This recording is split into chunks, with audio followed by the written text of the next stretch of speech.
Você mudou o prato, cortou o açúcar, parou de beliscar entre as refeições, começou a colocar proteína no café da manhã. Talvez tenha mudado a ordem dos alimentos, talvez tenha reduzido os lanches, talvez tenha feito tudo o que faz sentido quando você entende como o metabolismo funciona. E mesmo assim, alguma coisa não fecha. A fome ainda aparece antes da hora. O peso não se move no ritmo que deveria. Você acorda cansado mesmo depois de uma noite na cama, e em algum momento você para e pensa: eu estou fazendo tudo certo. Por que não está funcionando? Essa pergunta tem resposta, mas a resposta não está no seu prato. Está no que acontece enquanto você dorme. O erro que ninguém conecta. Existe uma narrativa muito consolidada sobre metabolismo e alimentação. Ela gira em torno de uma ideia central. Se você controla o que entra pela boca, você controla o sistema. E essa ideia é parcialmente verdadeira. O que você come importa. Como você come importa. A composição do prato importa. A frequência dos estímulos importa. A sequência dos alimentos importa. Mas existe uma variável que ficou completamente fora dessa conversa. Uma variável que age sobre o mesmo sistema, os mesmos receptores, os mesmos hormônios, a mesma sensibilidade à insulina, por uma porta completamente diferente. Essa variável é o sono. Não o sono como descanso, não o sono como bem-estar ou disposição. O sono como processo fisiológico de restauração metabólica. E o que acontece com o seu metabolismo quando esse processo é interrompido, encurtado ou degradado. O que a maioria das pessoas não sabe é que a sensibilidade à insulina não é um estado fixo. Ela varia. Ela responde a estímulos. E um dos estímulos mais poderosos que existem para reduzir essa sensibilidade não está em nenhuma refeição. Está numa noite mal dormida. O que o sono faz que ninguém te contou? Para entender o mecanismo, você precisa primeiro entender o que acontece no seu corpo durante o sono. Não como conceito geral de recuperação, mas como sequência hormonal específica que tem impacto direto no metabolismo do dia seguinte. Durante o sono profundo, o cortisol cai ao nível mais baixo do dia. O hormônio do crescimento faz o pico mais alto do ciclo. A atividade do sistema nervoso simpático, aquele que coloca o corpo em modo de alerta, recua. E os receptores celulares que respondem à insulina passam por um processo de recalibração. Essa última parte é a que importa aqui. Os receptores de insulina nas suas células musculares, no fígado, no tecido adiposo, eles não funcionam sempre com a mesma eficiência. Eles precisam de um ciclo de restauração para manter a sensibilidade ao sinal. E esse ciclo acontece, em grande parte, durante o sono. Pensa assim. Imagina um receptor de Wi-Fi que nunca é reiniciado. O sinal existe. O roteador está ligado. A internet está funcionando. Mas com o tempo, sem o reset, a conexão vai ficando lenta. Trava. Perde pacotes. Você fica olhando para a tela sem entender por quê, porque o problema não está no sinal. Está no receptor que não foi reiniciado. É exatamente isso que acontece com a sensibilidade à insulina quando o sono não completa o ciclo de restauração. O sinal de insulina existe. O pâncreas está funcionando. A insulina está sendo liberada, mas as células que não passaram pelo processo noturno de recalibração respondem com menos eficiência ao sinal. A glicose demora mais para ser captada. O pâncreas libera mais insulina para compensar. E o ciclo começa antes mesmo da primeira refeição. Você chega amanhã com o sistema já comprometido, não por causa do café da manhã, mas por causa da noite anterior. O que acontece no corpo quando o sono é insuficiente? Agora vou te mostrar o mecanismo em detalhe, porque ele é mais concreto do que parece e mais rápido do que a maioria imagina. Quando você dorme pouco, o cortisol não completa o ciclo de queda noturna. Ele termina a madrugada ainda levemente elevado e chega à manhã num patamar acima do que deveria. O cortisol tem uma função importante. Ele mobiliza energia. Ele sinaliza para o fígado que o corpo precisa de glicose disponível. Em condições normais, esse sinal é calibrado. O cortisol sobe de manhã para te acordar e cai à noite para te deixar descansar. É um ciclo limpo. Mas quando o sono é insuficiente, esse ciclo não completa. O cortisol da noite não caiu o suficiente e o cortisol da manhã sobe sobre uma base que já estava elevada. O resultado é um ambiente hormonal que sinaliza escassez e alerta. Mesmo que você esteja em casa, bem alimentado, sem nenhuma ameaça real. Nesse ambiente, o fígado aumenta a produção de glicose por conta própria, um processo chamado gliconeogênese hepática. Ele não está esperando você comer. Ele está produzindo glicose porque o cortisol mandou o sinal de que o corpo precisa de energia de emergência. Ao mesmo tempo, os ácidos graxos livres no sangue aumentam. Eles competem com a glicose pela entrada nas células e interferem diretamente na sinalização da insulina, reduzindo a capacidade do receptor de reconhecer e responder ao hormônio. O sistema nervoso simpático, que deveria estar em repouso depois de uma boa noite, permanece mais ativo do que o normal. E a ativação simpática por si só reduz a captação de glicose pelo tecido muscular. Tudo isso acontece antes de você tomar o primeiro gole de café. Você acorda com glicose mais alta do que deveria, com receptores menos sensíveis, com o fígado já produzindo glicose extra e com um ambiente hormonal que vai amplificar qualquer pico alimentar que aconteça nas próximas horas. E o pior, você não vai sentir nada disso diretamente. Não tem alarme, não tem aviso. Tem só uma fome que aparece cedo demais, um cansaço que não passa com café e um peso que não se move, apesar de tudo que você está fazendo certo. O número que muda a conversa. Aqui tem um dado que, quando você ouve, muda a forma como você olha para o sono para sempre. Pesquisadores estudaram o que acontece com a sensibilidade à insulina depois de uma única noite com sono reduzido. Não semanas de privação. Não anos de mau sono. Uma noite. O resultado: uma noite de sono insuficiente reduz a sensibilidade à insulina periférica em aproximadamente 20% e aumenta a produção hepática de glicose em aproximadamente 22%. Uma noite. 20%. E quando o estudo analisa o que acontece com uma semana de restrição moderada, dormir entre 5 e 6 horas em vez de 7 a 9, a sensibilidade à insulina pode cair até 30%. Isso não é um efeito marginal. Não é um detalhe de ajuste fino. É uma redução expressiva na capacidade do seu corpo de processar glicose, gerada não por nenhum alimento, não por nenhum comportamento alimentar, mas por horas insuficientes de sono restaurador. E o detalhe crítico aqui é a velocidade. O corpo não espera acumular meses de débito de sono para responder. Ele responde na manhã seguinte. A sensibilidade que foi comprometida ontem à noite afeta o metabolismo de hoje. E o impacto não fica esperando o fim de semana para ser corrigido. Os padrões que ninguém reconhece como problema metabólico, existe uma série de padrões comuns que criam déficit de sono sem que a pessoa identifique como uma variável do metabolismo. Vou mostrar os 3 principais. O primeiro é o sono suficiente que não é. 7 horas na cama não é 7 horas de sono restaurador.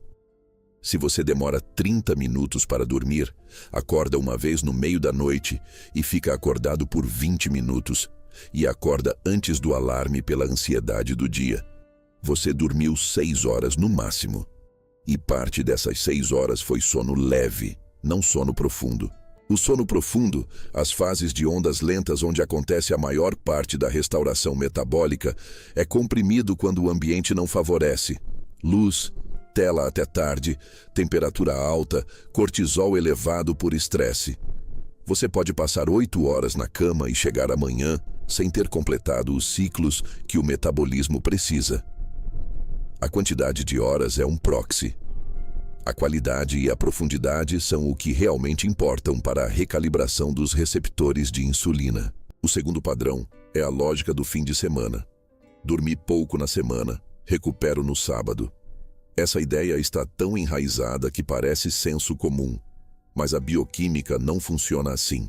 A sensibilidade à insulina que foi reduzida na segunda-feira não fica em espera até o sábado. Ela afeta o metabolismo de terça, quarta e quinta.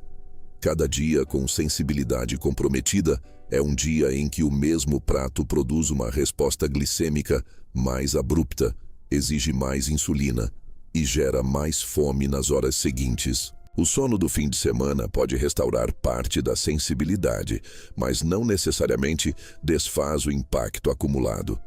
E existe outro problema. Dormir muito no fim de semana e pouco na semana cria uma irregularidade de horário que confunde o ritmo circadiano. E o ritmo circadiano, como vou explicar em seguida, é uma variável por si só. O terceiro padrão é o ciclo sono-apetite. Isso aqui fecha um loop que muita gente sente, mas nunca conecta. Sono insuficiente eleva a grelina, o hormônio que sinaliza a fome, e reduz a leptina, o hormônio que sinaliza a saciedade. Os mesmos hormônios que entram em desequilíbrio quando o café da manhã não tem âncora, quando a frequência alimentar é alta demais, quando o prato não está composto corretamente. Só que agora, eles estão sendo desregulados pela porta do sono, não pela alimentação. O resultado prático: a pessoa que dorme mal vai, no dia seguinte, sentir mais fome do que o esperado, ter menor resposta de saciedade depois das refeições e ser mais atraída por carboidrato rápido e comida densa em calorias. Não é falta de disciplina. É grelina elevada e leptina suprimida, fazendo exatamente o que foram programadas para fazer num estado de privação. E o ciclo se fecha de forma cruel. O mau sono gera fome desproporcional, que leva a escolhas alimentares que produzem picos glicêmicos maiores, que elevam o cortisol e dificultam o sono da noite seguinte. O sono piora a alimentação, e a alimentação piora o sono. Quando você está dentro desse ciclo, não importa quantas dicas de composição de prato você aplique, o chão está se movendo embaixo de você. O detalhe que separa quem resolve de quem não resolve. Existe uma distinção que a maioria das pessoas nunca ouve e que muda completamente a estratégia. Não é só sobre duração, é sobre o ritmo circadiano. O ritmo circadiano é o relógio interno do corpo. O ciclo de aproximadamente 24 horas que regula quando cada hormônio é liberado, quando o fígado é mais ativo, quando os receptores de insulina estão no pico de sensibilidade. E aqui tem um detalhe fisiológico importante. A sensibilidade à insulina segue um padrão circadiano. Ela tende a ser maior pela manhã e menor à noite. Isso significa que a mesma refeição, consumida no almoço e repetida às 22 horas, vai produzir respostas glicêmicas diferentes. Não porque os alimentos mudaram, mas porque o relógio interno calibra a resposta metabólica ao longo do dia. Quando o sono é irregular, horários diferentes toda noite, dormir até tarde no fim de semana, ficar acordado até madrugada, esse relógio se desregula. E quando o relógio se desregula, o pico de sensibilidade à insulina pela manhã pode não acontecer no momento certo. A recalibração noturna dos receptores fica fragmentada. O sistema perde a previsibilidade. Isso significa que duas pessoas podem dormir o mesmo número de horas, e uma delas ter uma resposta metabólica significativamente melhor, simplesmente porque mantém um horário mais regular. Não é sobre dormir mais, é sobre completar os ciclos. E completar os ciclos depende de profundidade, regularidade e ambiente, não só de horas contadas. O que você pode fazer com isso? Não vou te dar uma lista de regras, vou te dar uma lógica. Se o sono é uma variável metabólica e os dados mostram que é, então ele precisa ser tratado com a mesma intenção que o prato, não como luxo, não como recompensa, como parte da estratégia de regulação hormonal. Na prática, isso se traduz em 3 ajustes de lógica, não de protocolo rígido. O primeiro é reconhecer o ambiente de sono como um ambiente metabólico. Luz intensa à noite suprime melatonina e atrasa o início do sono profundo. Tela azul, antes de dormir, mantém o sistema nervoso em estado de alerta. Temperatura alta comprime as fases de sono profundo. Nenhum desses fatores parece nutricional, mas todos eles afetam diretamente o ambiente hormonal que o seu metabolismo vai encontrar na manhã seguinte. O segundo é tratar a regularidade de horário como variável. O relógio circadiano responde ao padrão: dormir e acordar em horários razoavelmente estáveis, mesmo que não sejam perfeitos, calibra o ciclo de cortisol, o pico de GH e a janela de máxima sensibilidade à insulina de forma mais eficiente do que qualquer compensação de fim de semana. O terceiro é conectar os 2 sistemas. Quando você percebe que dormiu mal, é exatamente o dia em que você precisa prestar mais atenção na composição do prato, porque a sensibilidade à insulina está reduzida e o mesmo prato vai produzir um pico maior do que num dia bem dormido. Não é punição, é informação.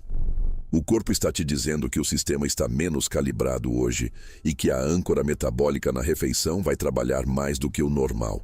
O que muda quando você enxerga o sistema completo. Durante anos, a narrativa sobre controle metabólico girou em torno de uma única arena: o prato. O que entra pela boca. O que você escolhe comer. E essa arena importa, de verdade. Mas ela é parte de um sistema maior.